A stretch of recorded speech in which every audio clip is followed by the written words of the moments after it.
Well, good morning, good afternoon, good evening, YouTube world, wherever you may be, and welcome to Partick Hill Station. I must apologise, I ran into a few issues with uh, the format of privacy, private as opposed to public. It took me a while to get it figured out, but I hope this has been resolved. Um, and it looks as if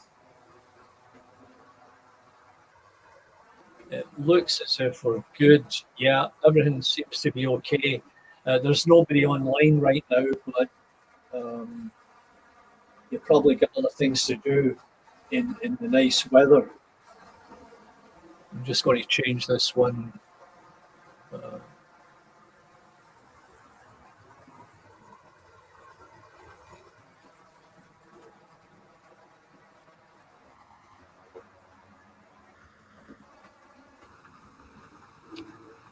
Uh, there you go. That's better.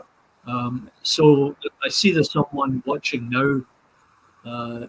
If you are, just give me a thumbs up. Let me know. Uh, See if I can get this working.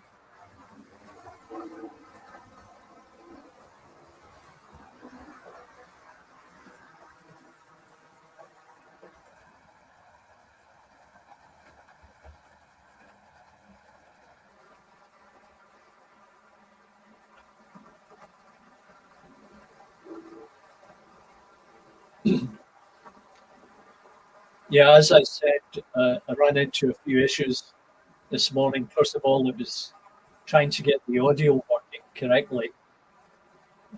Nothing worse than getting that constant echo. So hopefully you can hear me okay. And if you can, please give me the big thumbs up, um, and we'll see what's going on here at Partick Hill Station. In the meantime, I just thought I'd mention a couple of people. Give a shout out to Richard at Triple Valve 60, who broadcast earlier this morning. And he's always got something interesting to show and share. And as I said yesterday, he's been very helpful in assisting me with the concept of isolating some of the track. And yeah, as you saw in yesterday's short broadcast, I did pick up the bits and pieces, and I'll get to it as soon as I can. Let's see here. There seems to be some comments. Oh, Mystic Railroad, good morning, good afternoon. That's good to hear. Thanks very much. And Andy, thank you. Yeah, it's always a challenge. I'm not sure why that is, but it's a challenge trying to get things working. I was out uh, yesterday morning, and I picked up a whole bunch of items, some little tools, others bits and pieces for isolating the track, and got some bargains, and I hope it's been somewhat helpful for you. So you may have seen on the weather that we've had some wildfire issues here.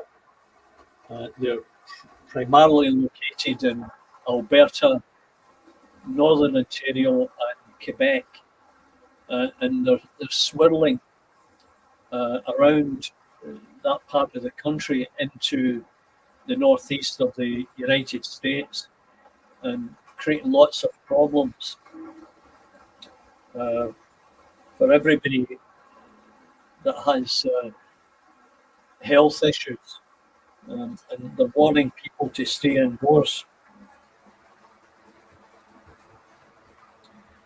So, yeah, I had a couple of other local issues with a derailment even though I had set everything up, and in the last few weeks I had been working on trying to get the track in a more perfect uh, position, and making sure that the points were working and that there were no sharp edges as the trains would approach and get derailed. So I think I've got that solved. Um,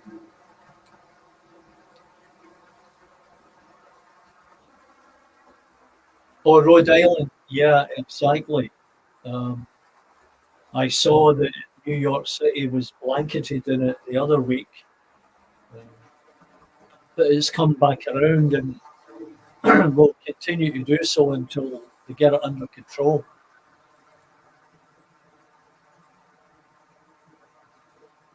Yeah, and I apologise for the smoke, but what can you do? And they say that some of it has been started by human error, let's say, whether it was somebody never put a fire out when they were camping or they threw a cigarette out the car, something stupid, or lightning strikes, because let's face it, nature works that way.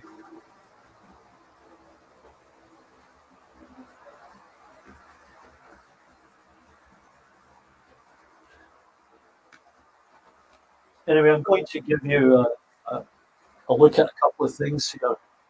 Um,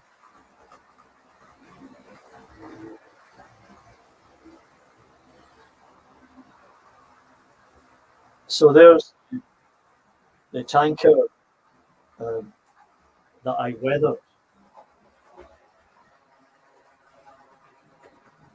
Now, I primarily used uh, micro ends, and I use these for sketching, but they came in great uh, in weathering that tanker. Now, I didn't invent this technique. I saw someone else do it, and also this area here, I did with the pastel uh, colours which are those there. And as I've said before, I, I would scrape off the pastel to get powder and then add some baby powder to make it smooth in the application. So it works out really well, as you can see. I'm very happy with that. And then there's another method of weathering. That's just done with either watered down watercolors or watered down ink. Either way, it gives a great effect. Now, also, there you see my tenement building. It's not in its final position, but it's complete now. Uh, the factor there on the left, he's telling the residents that it's time to move on. You're going to be moved to the suburbs and get out of this place. And this is representative of where I lived for the first 11 years uh, in a place called Partick in Glasgow's West End. Most of these buildings are gone now. And I thought it'd be uh, a great project to complete. I'm very happy with the outcome. And in the background there, you can see a low profile one. I'll add in a few more of those to provide depth to the layout. And that's my cement plant, the Blue Circle cement plant. Once again, made from cardboard and various papers, suggesting the corrugated sheets. That was a simple build. I drew it all out, cut it out of cardboard, and used a cardboard tube for the tank. Anyway, you can use all kinds of stuff uh, to get the desired effect.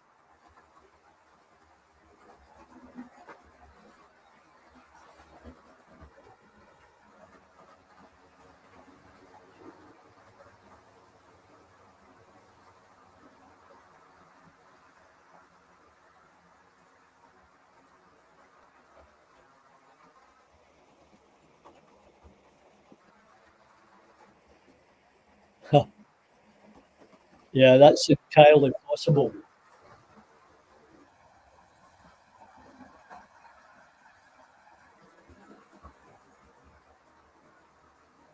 Well, as I said, I use the powders, um, and I find that these powders that I just showed you, uh, they last so much longer because you get more value for your money. I can't remember what I paid for a box of pastel crayons. It might have been $30, $40, but you can pay $20 for a tiny box of weathering powders from some of the modeling companies, and I just found that this was greater value, goes much further, and you can do many more things with it. So you can try it out and let me know what you think.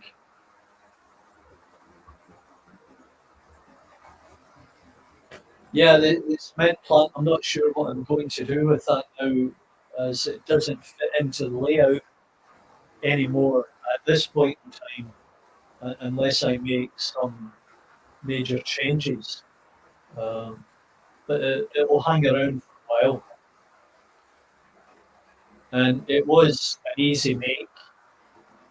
Um, just demonstrates what you can do with cardboard.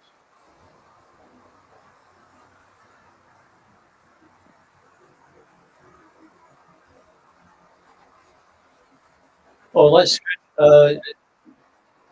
I've got a box of the weathering powders. I think you get four of them, four little tablets in that little box, and I've got it around here somewhere. But I thought I would experiment more with my own powders, and as I said, I'm quite happy with the outcome.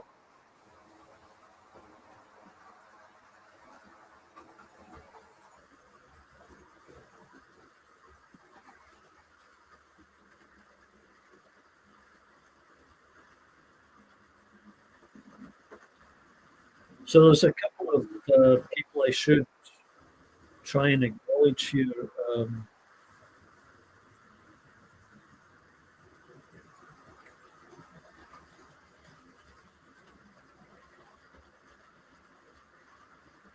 As I said, Richard at Triple Valve 62, the depot, uh, a great example of a small layout, and he's got lots of things developing there, and you're going to see his input on my layout once I make the modifications to isolate some of the track.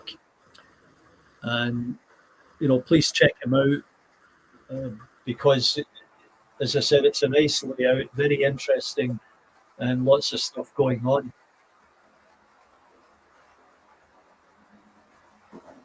Now, the father and son duo at Budget Model Railways, they too do fantastic stuff, certainly promoting the hobby among beginners and uh, those that have got a small space that still want to have a model railway. The guys can really uh, give everybody a heads up on how to approach that and where to save money and how to save money.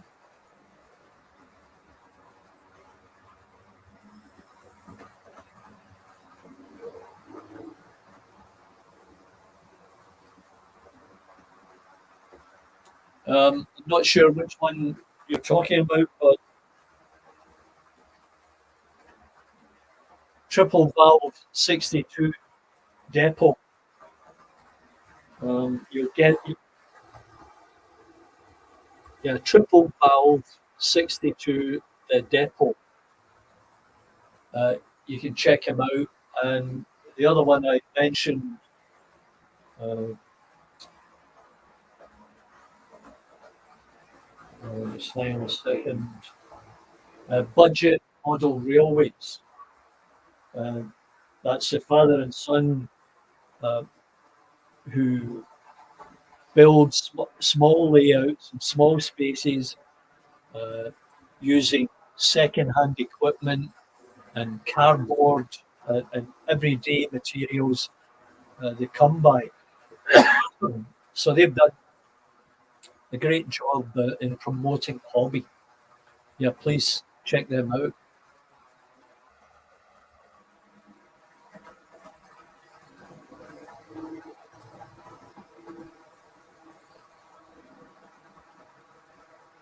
And Mark Hemmeldown is doing great stuff on his layout. If you've been watching how it develops, he's come a long way in what seems like a short time. Uh, he's got that viaduct in there, and he's created some nice views from the camera of the train passing over that viaduct with trains passing in the opposite direction below. So check Mark's uh, uh, YouTube channel out as well. That's Hemmeldown Model Railway.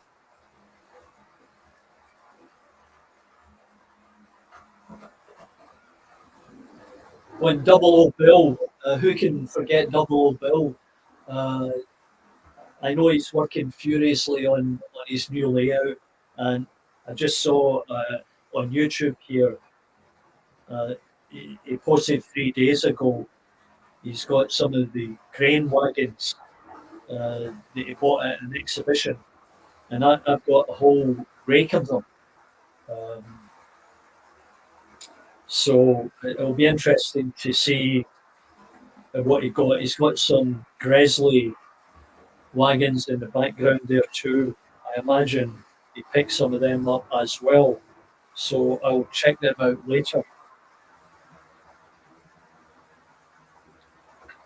And Chadwick Model Railways, Charlie always does a great job. He's always got something interesting.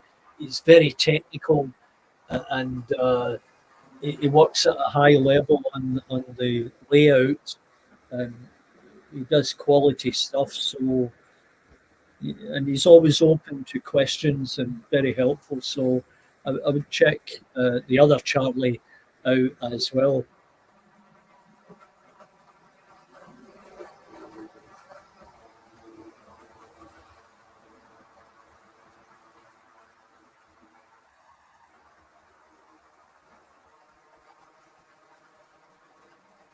Now, if you've never visited, uh, please go to Piccadilly Model Railways.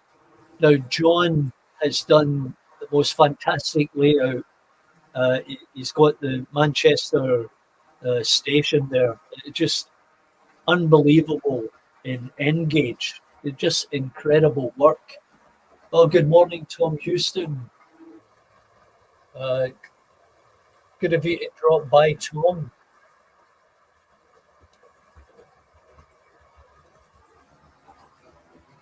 Yeah, and Charlie does. He's quite happy to share his mistakes and errors. So yeah, he's a good guy. I like Charlie.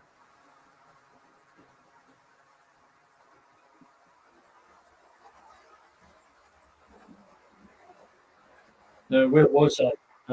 Yeah, John at Piccadilly Model Railways. He's also got this little end to end, which is filled with all these little tips and techniques. And I've grabbed, honestly, I'd say I grabbed some from him.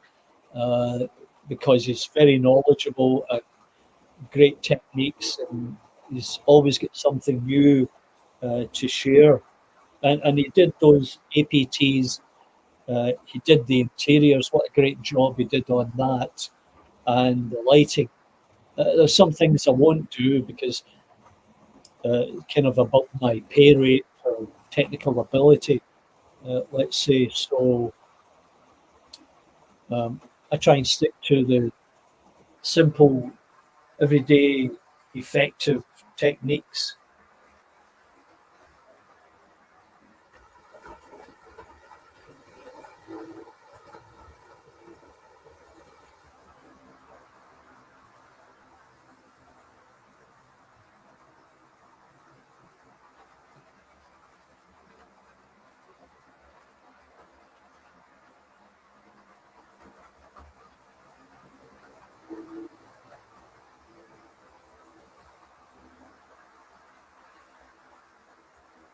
Now, Alan Reynolds shared his layout plan with the help of Mike, uh, who I think sketched up the layout for him.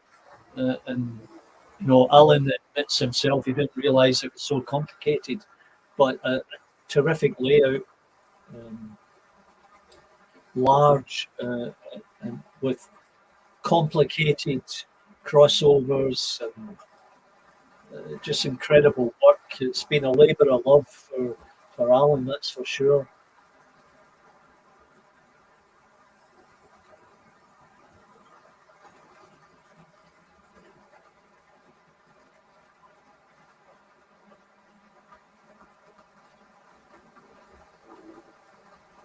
A new junction uh, with that nice big layout has been building, building, and he's done all kinds of landscaping, added tunnels, bridges, and it's looking really, really good.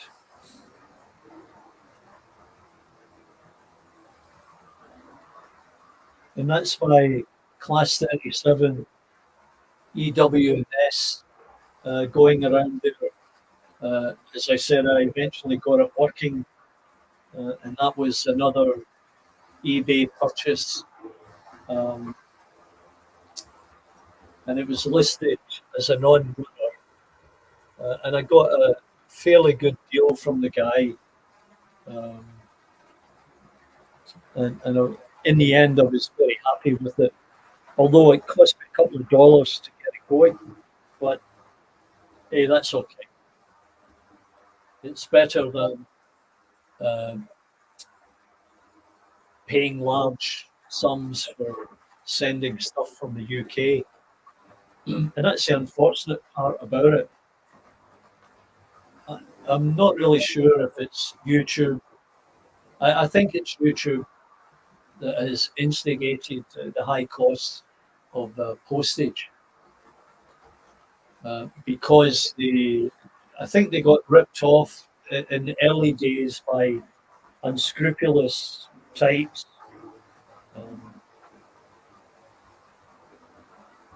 who said that they had not received uh, the items they paid for, and YouTube had to pick up the cost. So, or sorry, Amazon had to pick up the cost.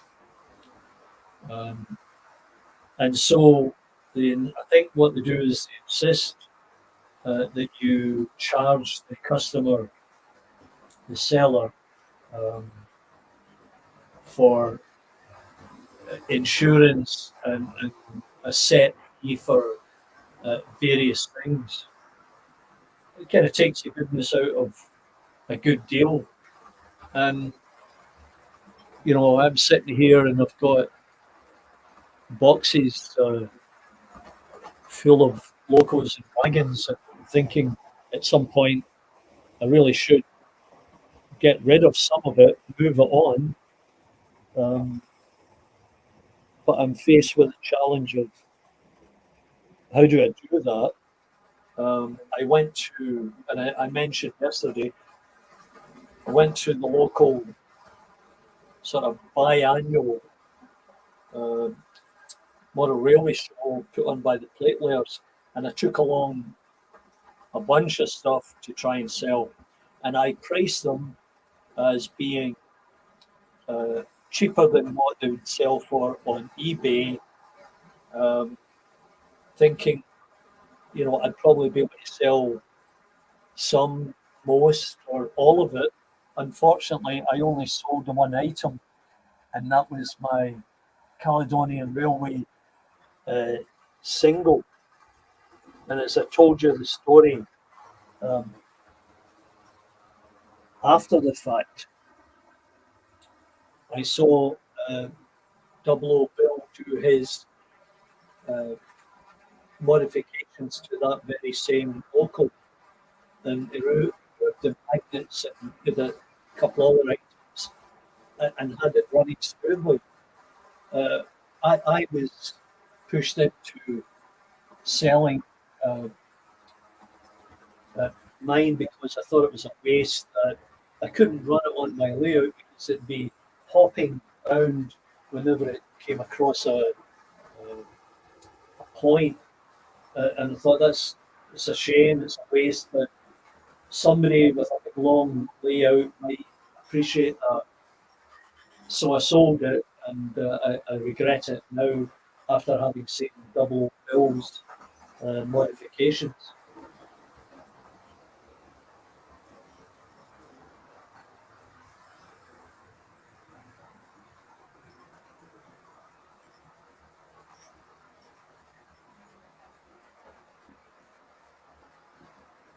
Yeah, well, that's really too bad, Tom. And that's the challenge. You have to be so careful. Um, yeah, it's a tragedy. It used to be pretty good, but I guess some unscrupulous types have moved in.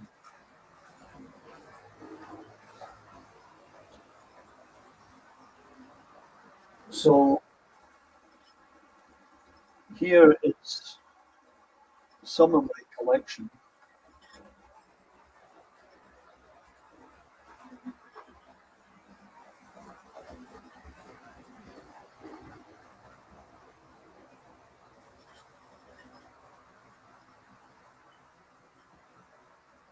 and they all, with the exception of this one, the EM2, um, I have to work on that motor, get it cleaned up, uh, and of course get boxes, uh, boxes under there, boxes under there, boxes under here,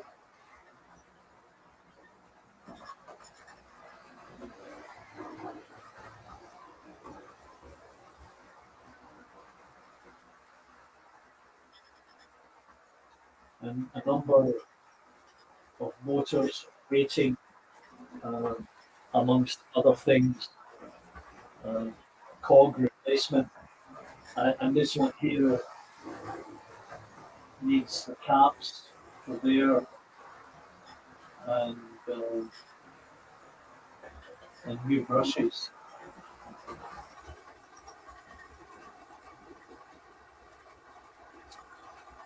Now, I'll just get this set up. Yeah.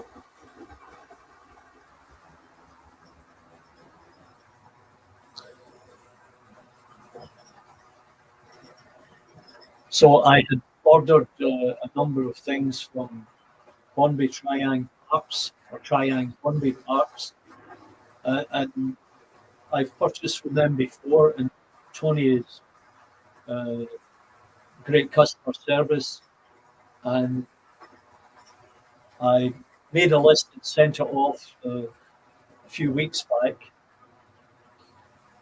knowing that my cousin was coming over here for a couple of weeks, and unfortunately, I didn't get the order in quickly enough because by the time they left at the airport, they hadn't received the package. So they're going back on Monday, and they'll send the package out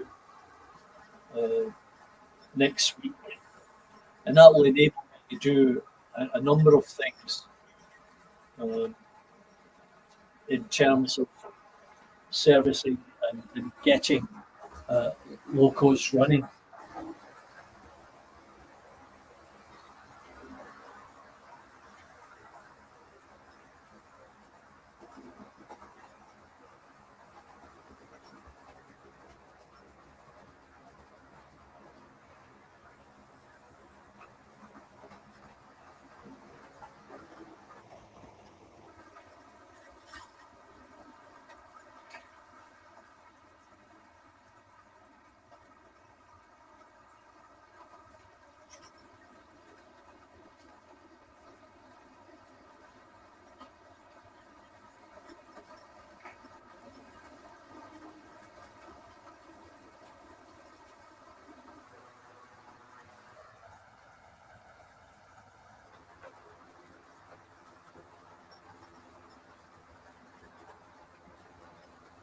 So I just changed it up a little bit there um, to add a bit of variety.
Okay, Andy, so I'd like to take this opportunity to speak about uh, John's amazing tricks. Uh, Probably like yourself, uh, he was the first real model wheelbarrow guy that I was able to tune into and get great information from. Excuse me. And in fact, and I've told the story before, uh, John modified the 965 R965. Got one here. So John took the R965 Triang controller and modified them. And I did this exactly as he had done it. He added in a large heat shrink and took out the small brown one that was there and rejigged the wires and did the same on the back. And at that point, I knew nothing about electronics, but I was able to complete that. And, if you looked on my uh, channel, you would find uh, in this room at that time, I didn't have a layout. I had the plan to build a layout, but it had been put off for a number of years because I would travel through business, and I had a piece of track laid out here in the room. And, John said, yeah, hook it up to a battery charger or something like that. And it just so happened it had a battery charger in the garage, and brought it in here, hooked it up with the alligator clips, and then I ran this. I'll show you the one that I did run.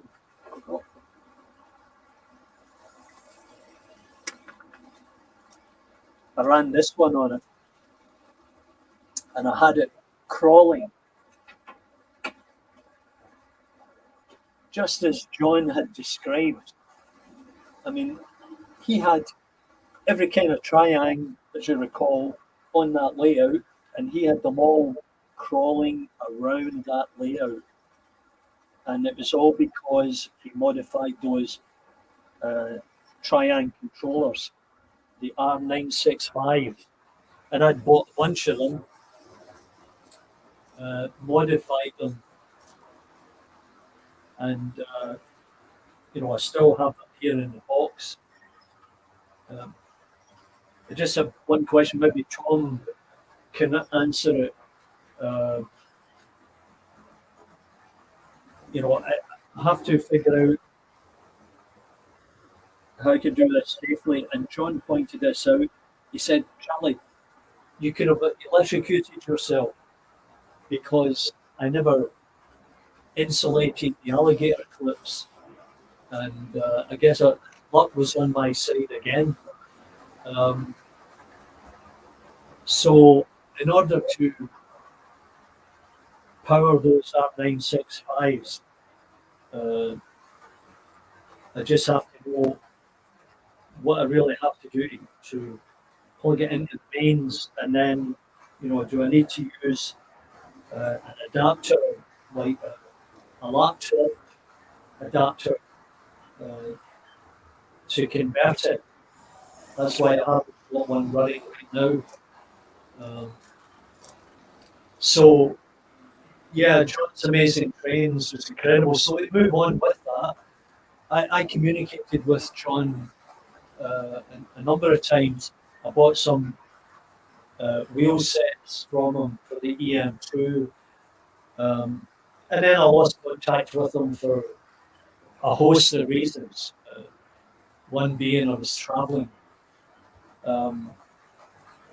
Eventually, I tracked him down again, and I got his phone number and was chatting with him because there were rumours going around that he'd passed away. And, that's what prompted me to try and track him down, because somebody said he died in hospital. Well, that was completely untrue. What had actually happened was his mother had passed away. And I guess he was devastated, as you can imagine, by that, because he looked after his mother for years. And then I'm not sure if he got COVID, but he also lost his cell phone. So he had no way of communicating with anybody. And I started communicating with him kind of irregular on the phone. And, he was saddened by the loss, and also his eyesight was giving him problems, and he didn't feel comfortable doing videos anymore because he couldn't see that well. And he thought, well, my friend Mervyn, who lives in Australia, and remember he visited him a couple of years back before COVID, he thought he would go out to Australia and spend time with him out there. So he was preparing to sell off his collection, and I believe he was in the process of doing that. and then he was going to find a way to, I guess, as soon as COVID was over, to move to Australia. Now, in the process of me traveling in business and wherever, I lost his cell number. I have the original old cell number, which doesn't work, but I have his address. So I'm going to send them a note just to say that uh, I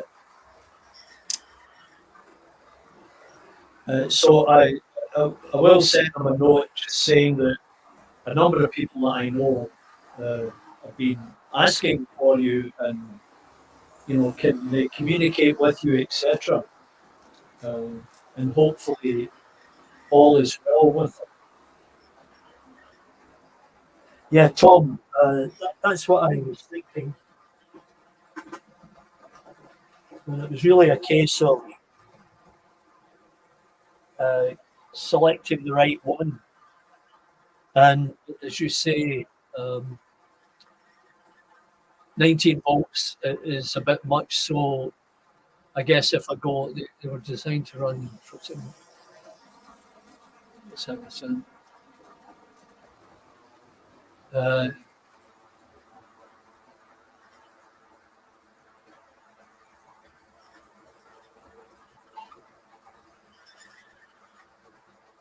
yeah, okay. So what I'll do is I'll find, and I've got a number of those uh, laptop style adapters, and I'll look for one uh, that's under 19, as you say, and check it out. Hopefully, I won't have any issues.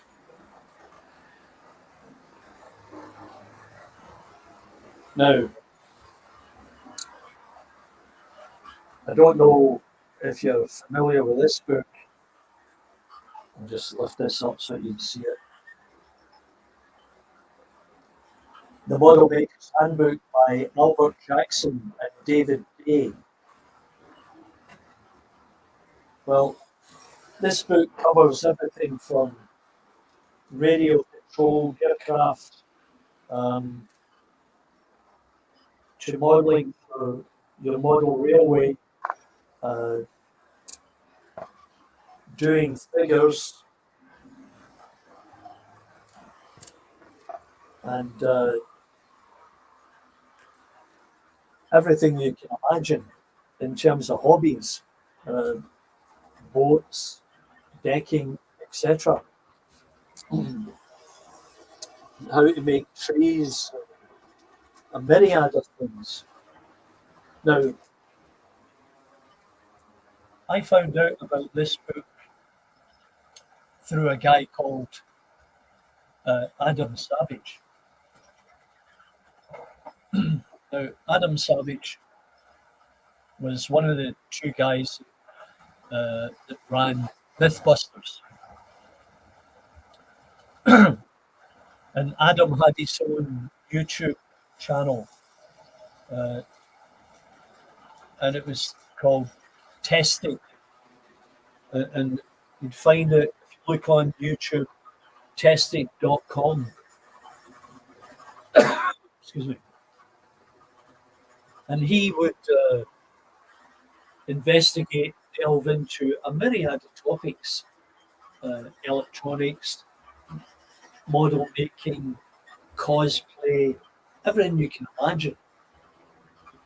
And I became a big fan and subscribed to his channel, bought the t-shirt, actually met him a couple of times at Comic Con down in California.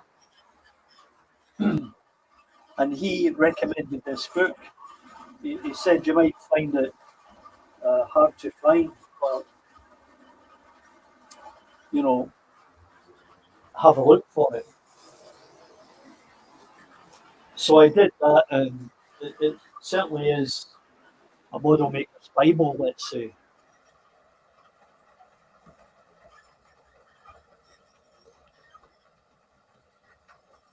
So it's something you might want to keep an eye out for.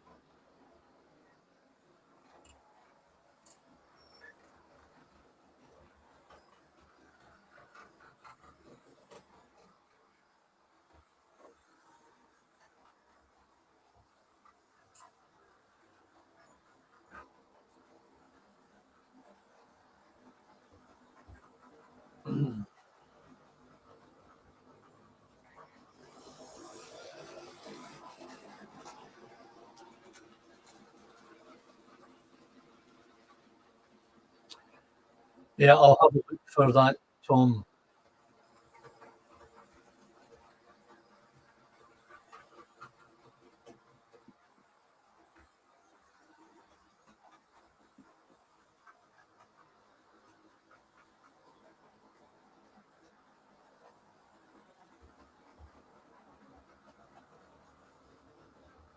Clive Cobalt, how are you? Um, yeah, SPT, the Lima 2 KPNU, a beautiful little model. Uh, I was going to run it for you today, but I couldn't put my hands on it quickly. Um, it's in one of these boxes. I'll certainly get it out next time.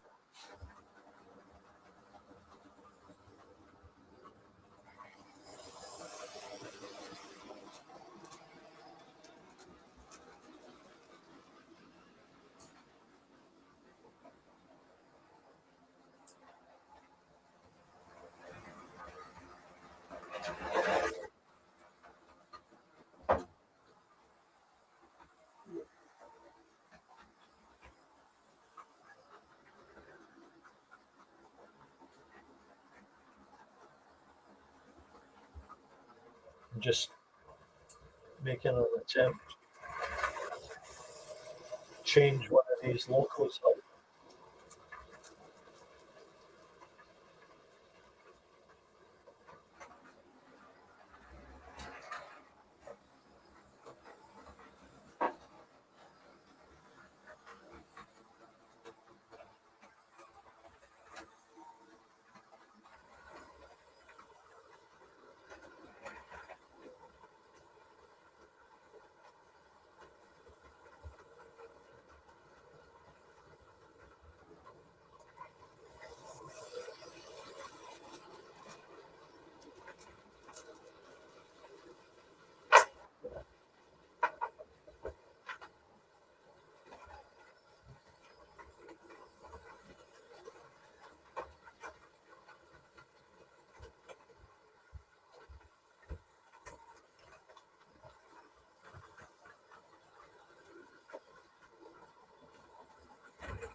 Okay, Miss, we'll catch you again. Really appreciate you joining it.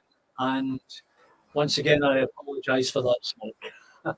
Have a good weekend and celebrate on Monday, I guess. It's Canada Day here today.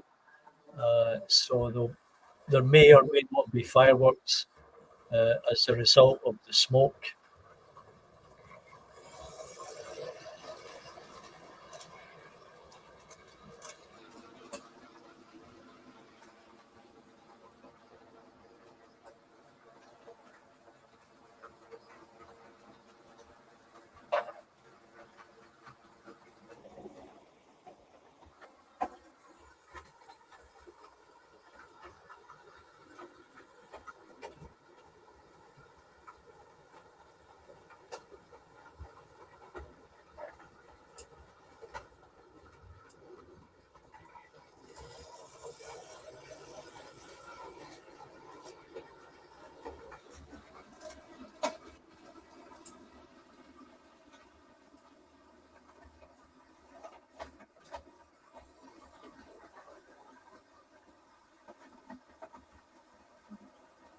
looks as if I've got two trains playing catch up here. I'll need to fix that. That's what happens when you're not paying attention.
So, Clive, what's happening with your layout? What's the latest development?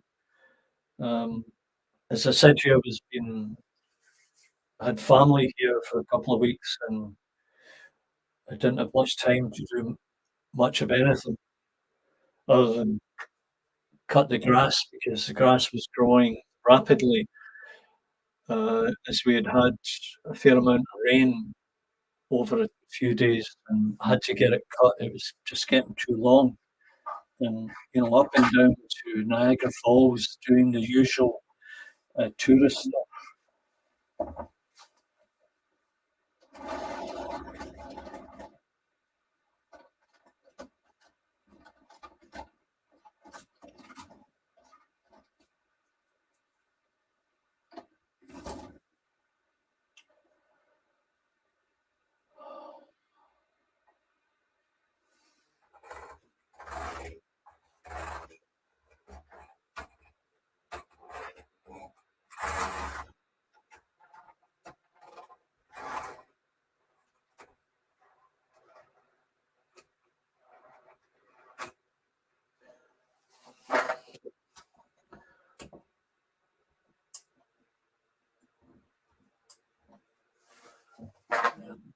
Something's not working.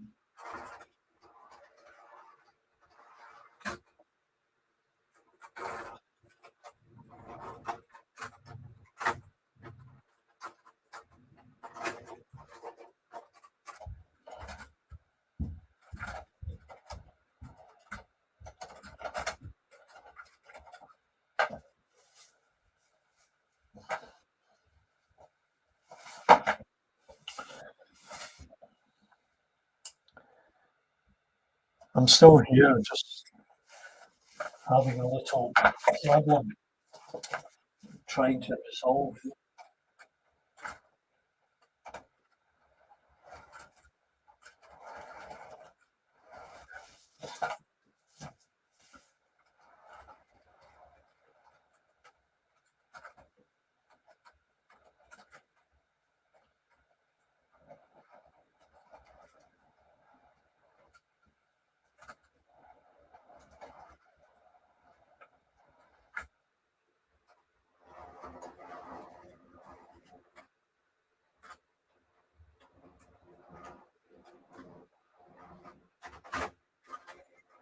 Yeah.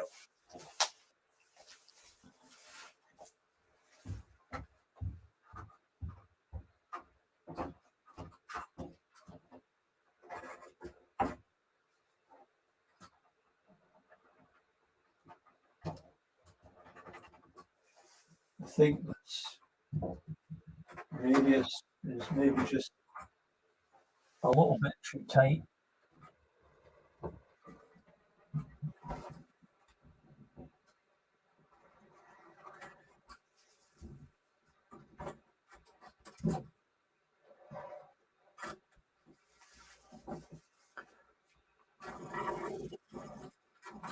Then we'll see what we can get going here.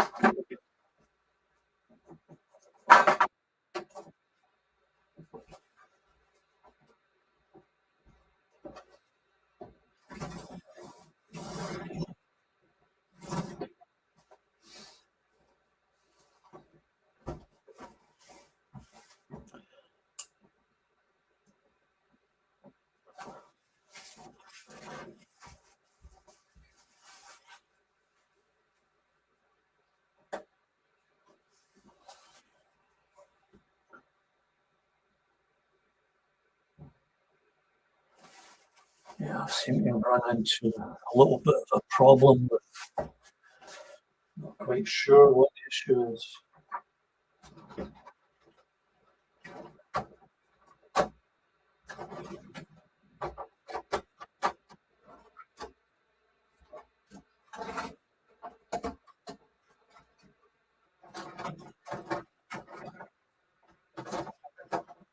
Yeah.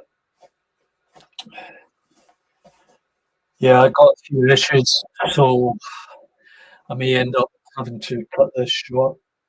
Um, I don't think there's a short, but just can't figure out what's happening here. Anyway, um, it was good of you all to drop by, um, and I'll send a note off to John's Amazing Trains and see if I get a response from him, and I'll ask him for his cell number. And I know that he's on WhatsApp. Uh, he did mention that to me, but at the time I wasn't using WhatsApp, and I don't think I made a note of his number for that. But anyway, it's been a fairly good morning here, and I hope you enjoy the rest of your weekend and enjoy the good weather if you're still experiencing it, and hopefully um, the cloud of smoke will pass. Yeah, I'll just see this for a second. Um,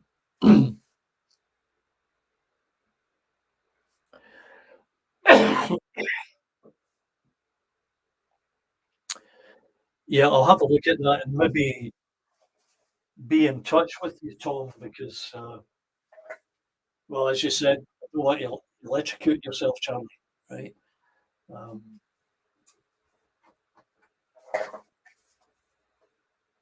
trying to see.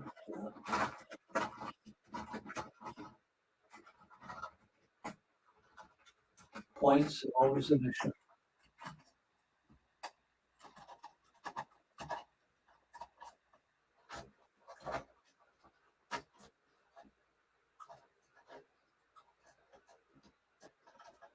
I'll just try this.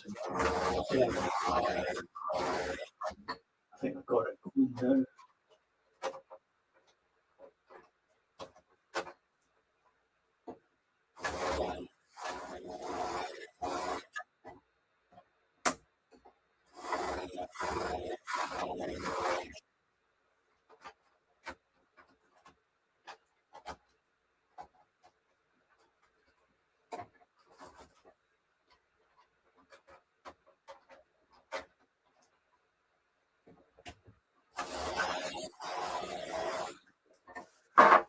Yeah, that was been solar. So it's the usual story of the points not being set correctly or change the points without moving the trains out of the way.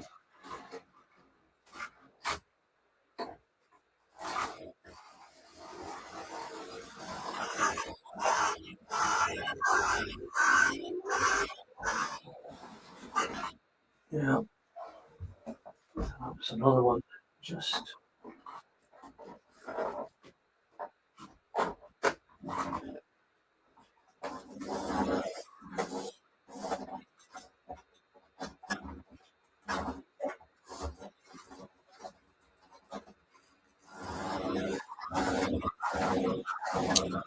yeah, at least we'll be able to see a train go by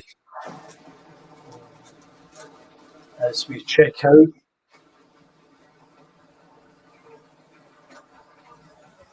Yeah, and as I say, I appreciate everybody dropping by, and Tom, I'll be in touch. And the local seems to be okay now. I don't know what it was. It was maybe not completely on the track, Tom.